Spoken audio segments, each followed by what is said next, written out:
би дотроо нэг зүйлийг маш хүчтэй мэдрэх боллоо. Одоо нуугдах цаг биш. Одоо өөрийгөө аюулгүй хүлээн зөвшөөрөгдөх хэмжээнд л барьж хിവэр үлдэх цаг биш.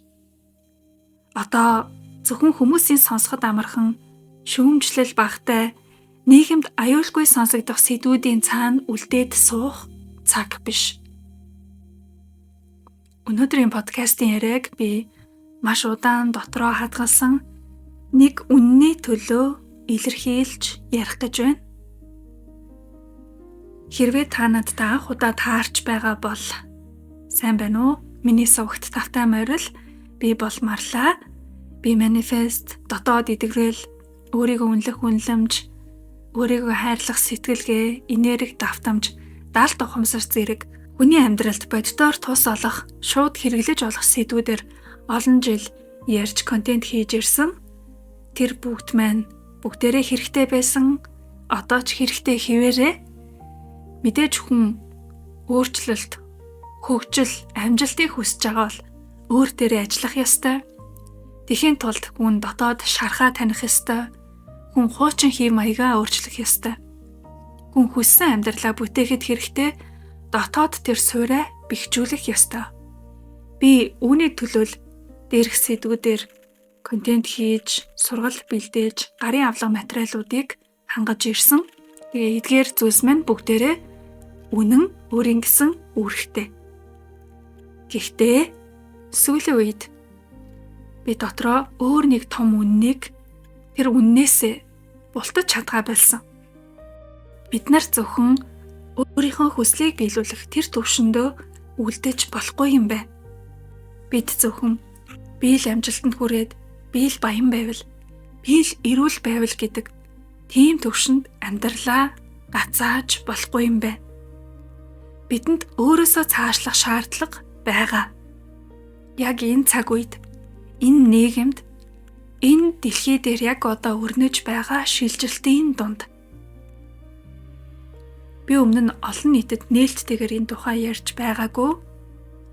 Яагаад тэгэхээр өөрөө ч гэсэн би дотроо өөрийгөө хянаж, цагдаж тодорхой хэмжээнд байрч байсан.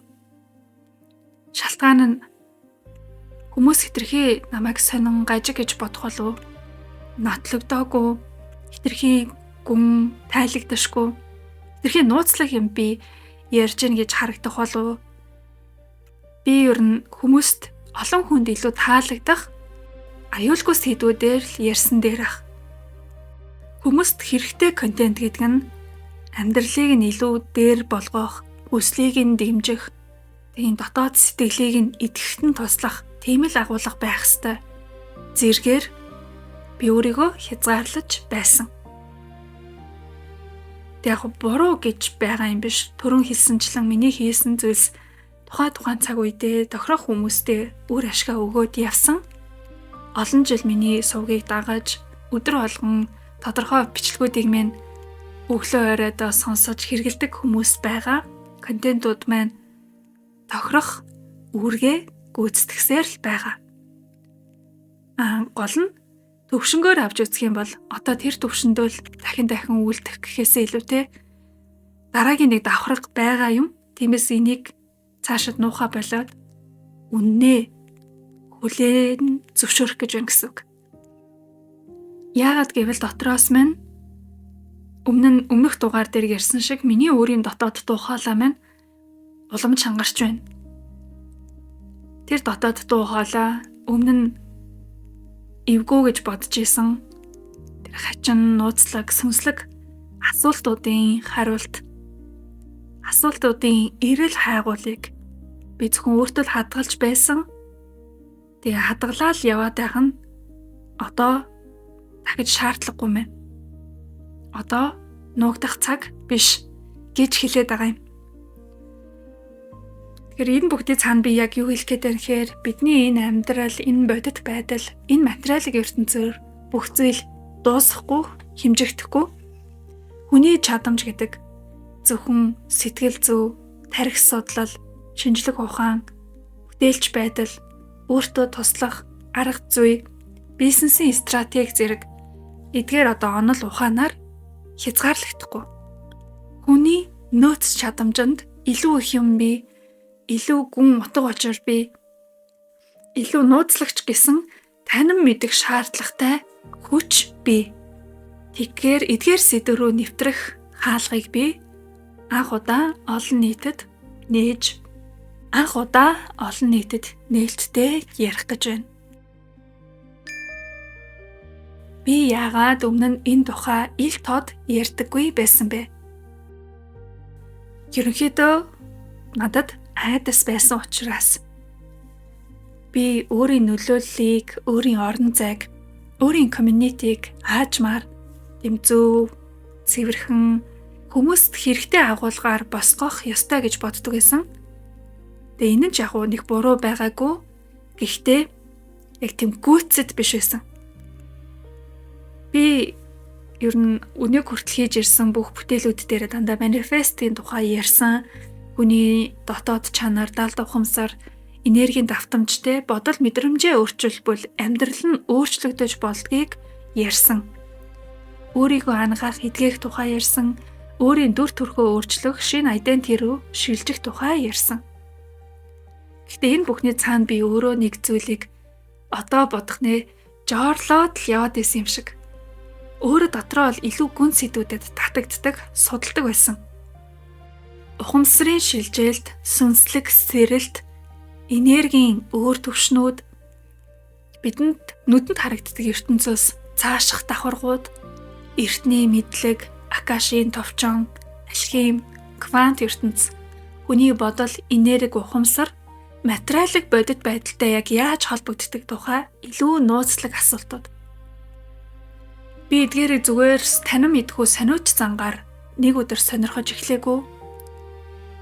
Ер нь бол насанд орштой суралцаж, судалж яваа олон жил янз бүрийн их сурвалж, ном, материал цуглуулсан, судалж үзсэн, өөрийнхөөрөө тэмдэглэсэн, өөр дээрээ амьдрал дээрээ ажиглаж туршсан, заримыг нь зөнгөөрөө таньж ойлгосон, заримыг нь яг илэрхийлэх тодорхой тайлбар хэл байхгүй ч ягаад ч юм мэдэрсэн.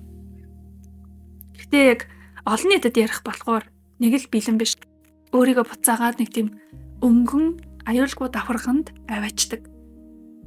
Ягаад тэгэхээр цаанаа нөгөө санаа зовоод айгаад байгаа зүйл маань хүмүүсийг айлгаж цочоохыг хүсээгүй, хийдэмий айдастэй өөрөө буцаагаад ингээд аварч тусалж чадахгүй ээжж айдас өгөхийг хүсээгүй, мөн баттай, хэмжигдгүйц, хүлээн зөвшөөрөгдсөн, одоо үнэн гэж батлагдсан тэдгээр зүйлсээс цааш гарвал ер нь бол эрсдэлтэй гэж боддог байсан.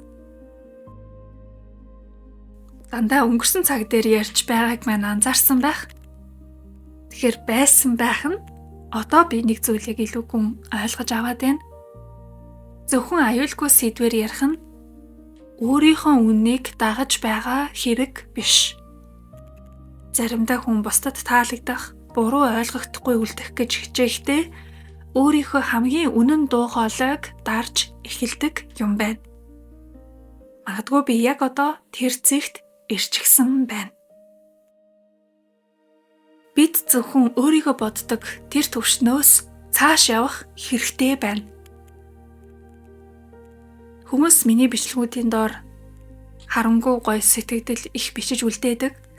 Гэхдээ тэр дунд давтагддаг нэг тийм хэлбэр бол нөгөө аффирмашныг өөртөө шингээж давтаж хэлж байгаа тийм комментууд байдаг. Тийм ээ, би баян болно, би амжилттай хүн, би эрүүл болно, хинээ инээ гэд хайртай хүмүүсийн нэрийг бичээд те тэр маань ингээсээ тэгээсээ гэд ингээд залбирал шиг ч юм уу те ном уншуулахад нөгөө хүний нэрийг бичүүлээд ном уншуулдаг шлам дээр тэгж байгаа юм шиг тухайн аффирмашны одоо бичлэгийг тэгж өрөөж ашиглаж яах гэсэн үг. Тэгээ ер нь бол миний хүсэл биелэн би бол тийм бүх зүйл надад ирнэ гэд яг одоо агуулгын төвөнд дандаа би байдаг. Тэгээд эдгээрийг нөгөө буруутгаж шүүмжилж байгаа юм биш л те. Мэдээж хүсэж тэр нөгөө манифестэ биежүүлж хийхийг зорж байгаа нь буруу биш шүү дээ. Би өөрөө тийм зориулттай бичлэг хийчгээд тэгэхээр нөгөө өөр дээрээ ажиллах хэрэгцээ хүн бүрт байгаа нь бол зайлшгүй. Гэхдээ одоо хөндөж байгаа дараагийн давхраг бол бид манифестыг зөвхөн өөрийнхөө амин хувийн хүсэл биелүүлэх хэрэгсэл болгож үлдээх юм бол энэ мэдлэгийг хэтэрхий жижигхэн болгож байна гэсэн үг.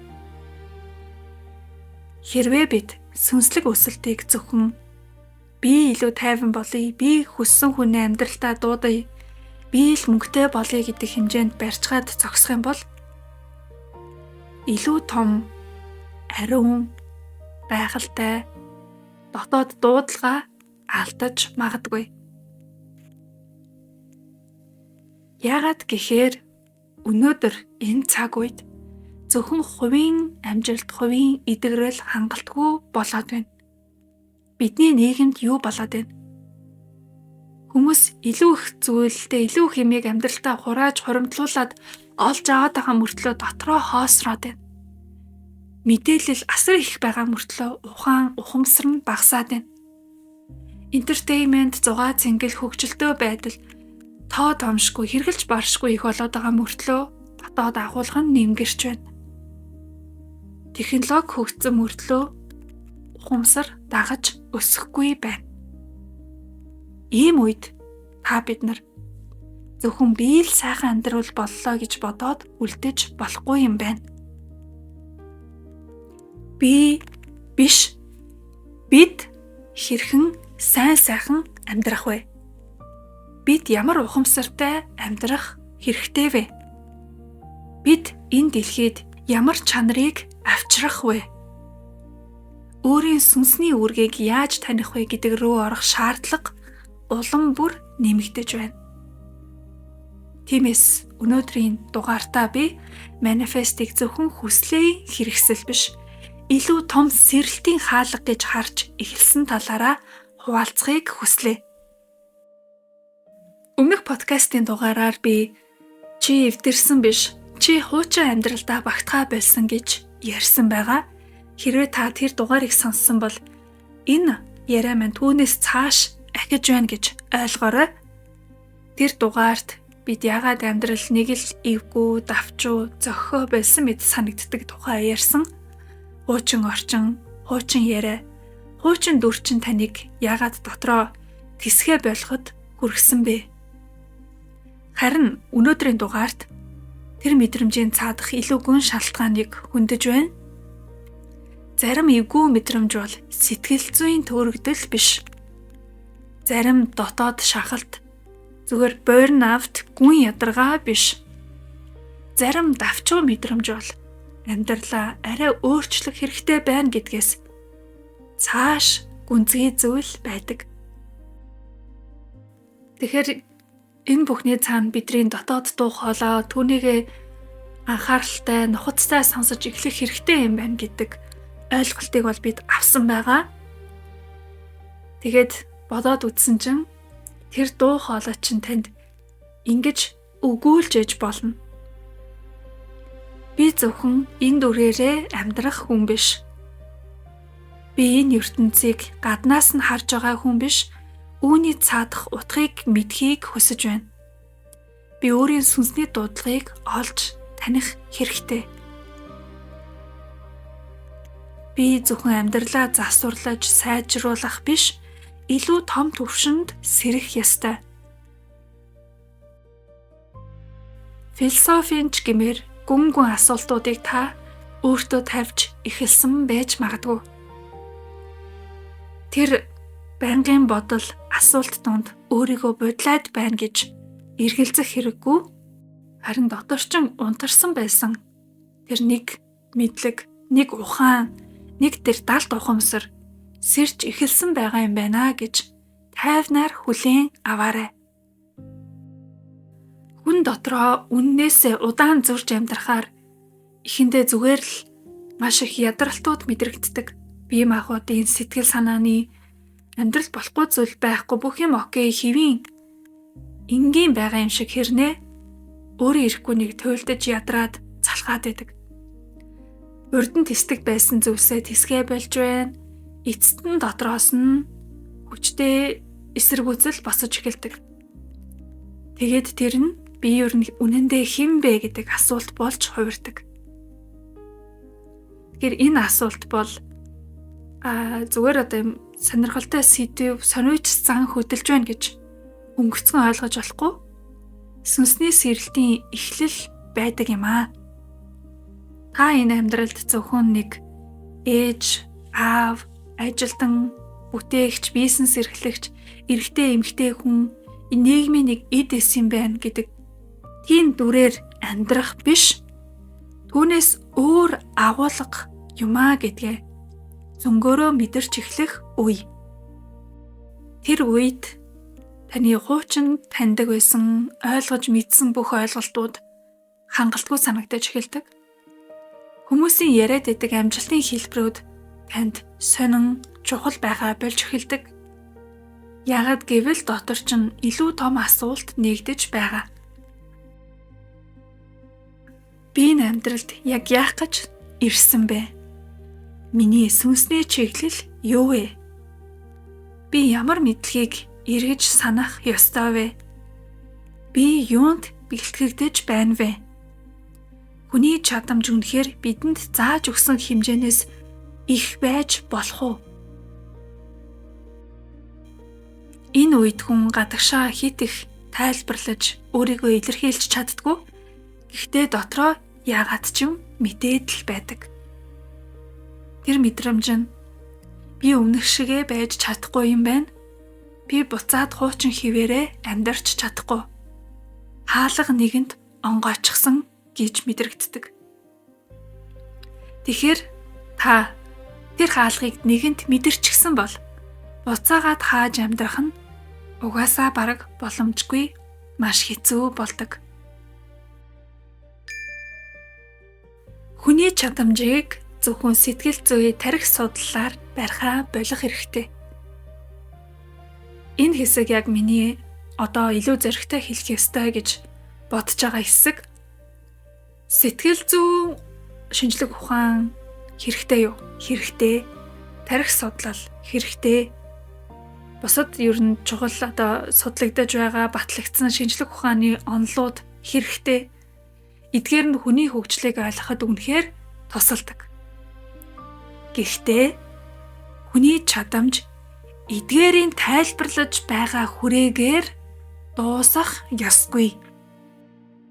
Хүн гэдэг зөвхөн нейрон, химийн урвал, нөхцөлдөлт, хүүхэд насны кодчлал, програмчлал, мэдрэлийн системийн зохицуулалтаар тайлбарлагдахгүй байж болно.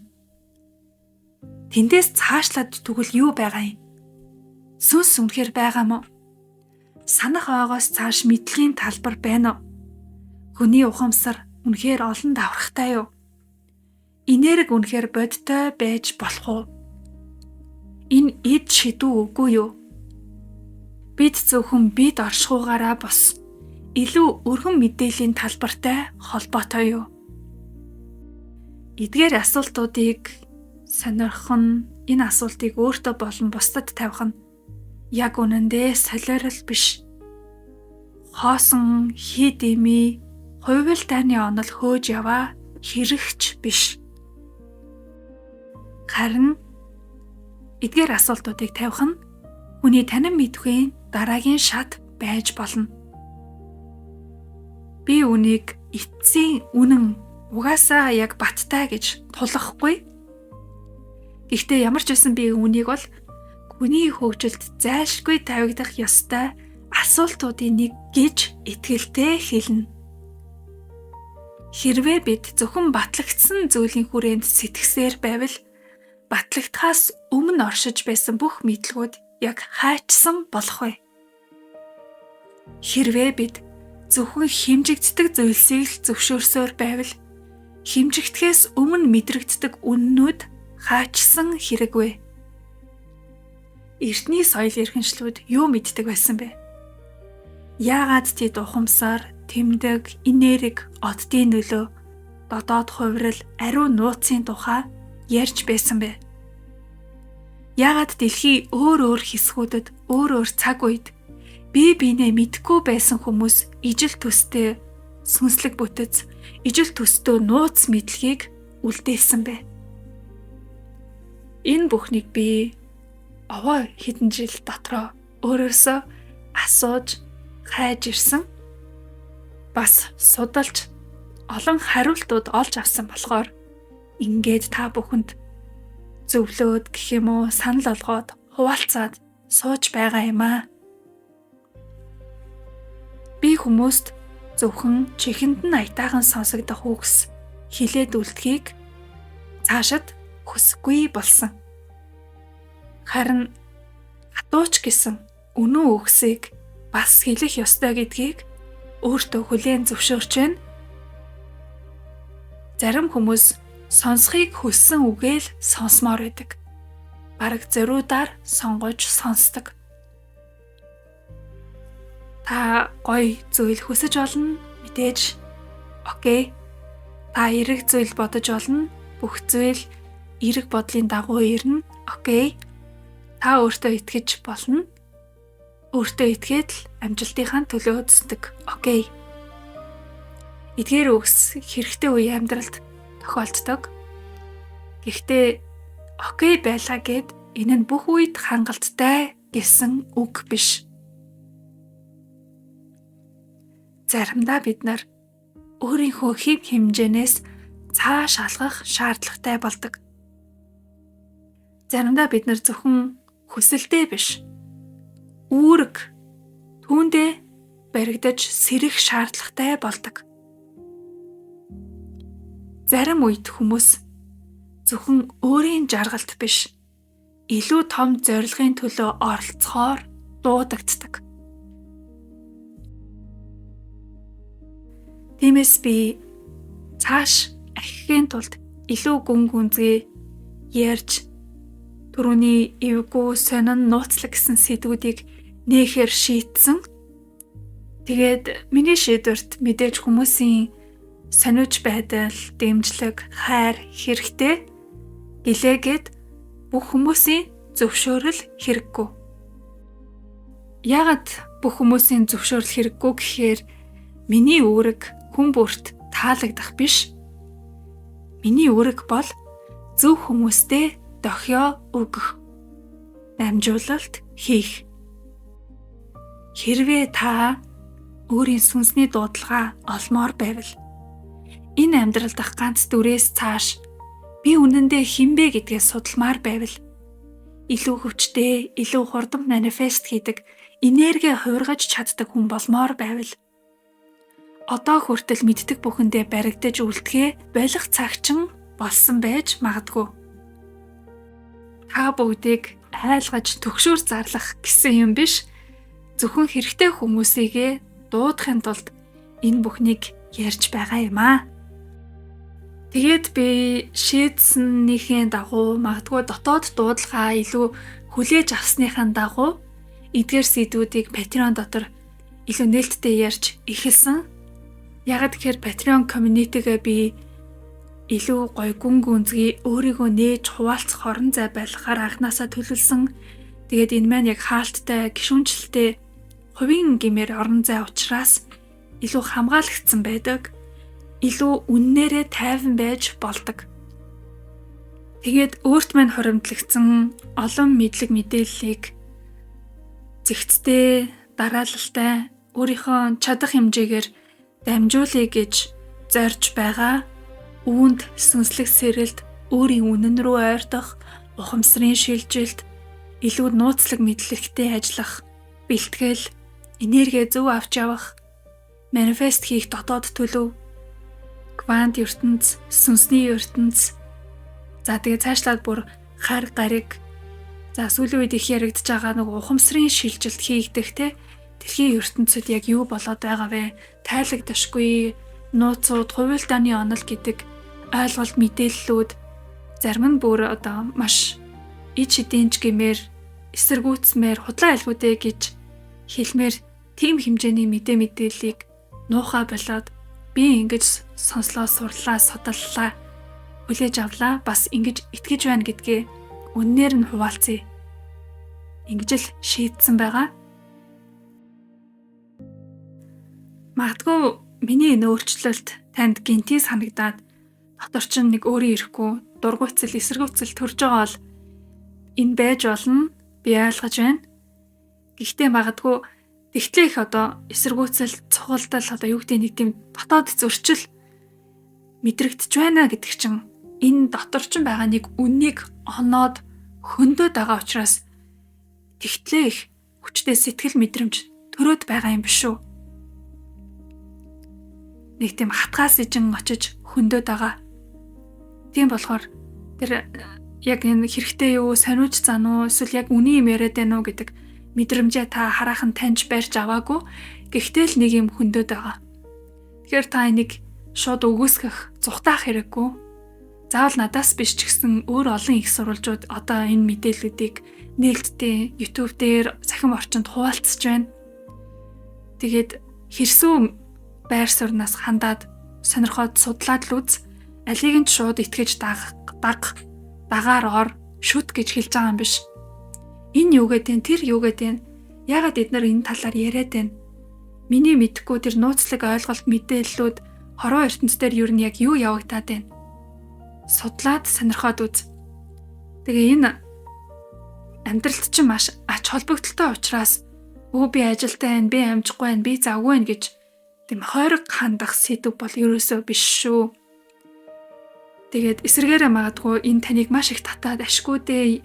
Би яг энийг хүсэж байсан, юм яг надад хэрэгтэй байна гэж бодсон бол энэ зүгээр л нэг сонирхол, гоё сэдв гэж хүлээж авах хэрэггүй.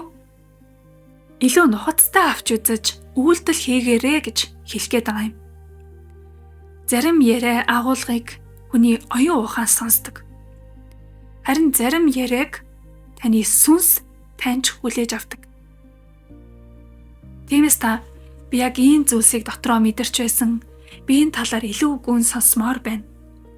Би зөвхөн ердийн нийтлэг түвшний ярианаас цааш алхахад бэлэн байна гэж мэдэрч байгаа бол тэр мэдрэмжээ хэд удаан дарах хэрэггүй.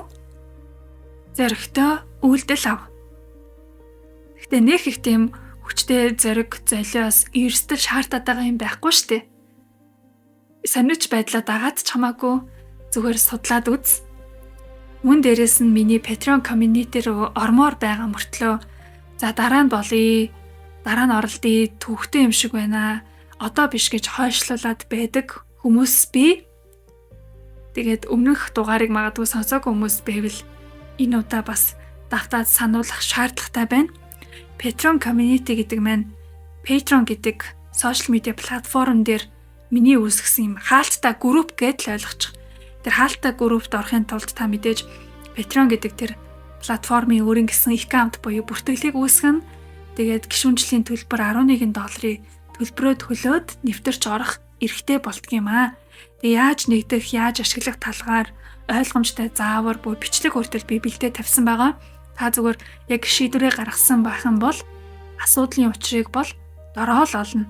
Тиймээс нэг жижигхэн юм техникийн шинэ платформын жижигхэн саадаас олоод гол зорилгоос ухарч болохгүй. Зарим хаалгыг хүн харангуйтаа л тэр даруй алхах хэрэгтэй байдаг. Би өөрөө бас ийм зантай хүн. Ерөөдөө нөгөө proactive гэж хэлдэг штэ тий. Гоё шууд үйлдэл авдаг, шийдвэр гаргадаг, айгүй хариуцлагатай ханддаг. Тэгээд би түүнийг хүссэн бол яаж игээд учрыг олоод өөртөө авахын тулд байж болох бүх аргыг оролддог. Тэгэхээр таних ч бас ийм байгаасаа эсвэл угаасаа ийм хүмүүсийн нэг гэж найдаж байна. Угаасаа тэгээд ч ингэж үйлдэл авч өөртөө хариуцлагатай хандахгүй бол хүмүүс дотроо бэлэн болсон гэж өөрийгөө мэдэрч байгаа мөртлөө аар шархан шалтгаанаар өөрийгөө хойшлуулах тусам нөгөө л буцаад хуучин хэмнэл рүүгээ татагддаг. Яг л тэр чинь нөгөө тухтай бүс шүү дээ. Тухтай, танил, дотн, амархан, аюулгүй. Гэхдээ тэр аюулгүй дотн орчин таныг нэг л байранд чинь гацаасаар л байдаг. Тэгэхээр та гацах дургүй, өргөлж, өсөж, өөрчлөгдөж, хөгжих томрох дуртай хүний нэг бол энэ яриаг зүгээр нэг сонсоод өнгөрөхгүй цааш нь орж илүү гүн сурыг судлын оролцъё гэж зарим гэдгийг чинь мэдэж байна. Миний Patreon орон зай таны өмнө нээлттэй байна. Эцэст нь та миний энэ яриаг дотроо нилээд тийм дотн мэдрэмжээр хүлээж авч таньсан бол танд ч бас надад тулгарч исэн асуултууд олон жил бодогдож сүүл үед маш хүчтэй асаж эхэлсэн бол дээрэс нь та манифестыг хүсэл биелүүлэхээс цааш сүнсний төвшөнд, ухамсарын төвшөнд ойлгомоор байгаа бол илүү дэлгэрэнгүй, илүү тодорхой наривчилсан ярианууд Patreon дотор үргэлжлэх болно. Patreon community руу нэвтрэх линк заавар бичлэгийн холбоосуудыг пин комент болон бичлэгийн description хэсэг дээр оруулсан байгаа. Та дарж ороод үзээрэй. За тэгээд өөр нэмэлт санал сэтгэл асуулт байвал бас комментээр бичиж үлдээж болно. Ямар тач урьдчилан гинэд энэ бичлэгийг хийх санаа төрөөд удаан хүлээж твчгүй өглөө босонгуудаа л бичлэгээ хийгээд бэлдээд сууж байна. Тэгээ дахиад яг ямар гинэд санаа төрж бодол гарч ирээд илэрхийлэхийг хүснэ тэр үедээ подкастын бичлэгээ бичээд оруулах болно. Содон сонирхолтой ярианыхаа хажуугаар манифесттэй холбоотой, affirmationтэй холбоотой яг энэ цаг үед хүмүүст хэрэгтэй байж мэдэх өөрийнхөө үндсэн төрлийн контентуудыг бол явандаа хийж оруулсаар л байх болно. Санаа зовлтгүй. Яг энэ удаагийн яриа арай өөр боллоо. Тэгээд энэ өөр яриа хэрэгтэй хэн нэгэн байгаа гэдгийг би мэдэж байна. Тэгээд тэр хүмүүстэй л хүрч байвал зорилго маань биелж байгаа хэрэгээ. За тэгээд яриаг минь төвчээртэй сонсож таалан хүлээж авсан танд маш их баярлалаа. Дараагийн ямар нэгэн дугаараар магадгүй Patreon-ы live podcast-аар тантай эргэн уулзъя. Баяртай.